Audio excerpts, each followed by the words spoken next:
वैभव सगळं देवाने विसरलं आणि ब्राह्मणों मुखमासीत पाहू गुरुसुद्धा आपण वाचतो सेवेकरी. अरे ब्राह्मण आकडे आणि गाय ही देवाची रूप आहे.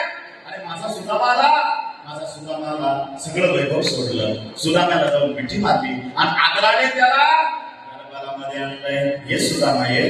अरे सखायले आपली जेव्हा मैत्री होती बालपणामध्ये एकत्र सवंगडी म्हणून शांतीपणे गुरुजींच्या आश्रमात आपण शिकवले.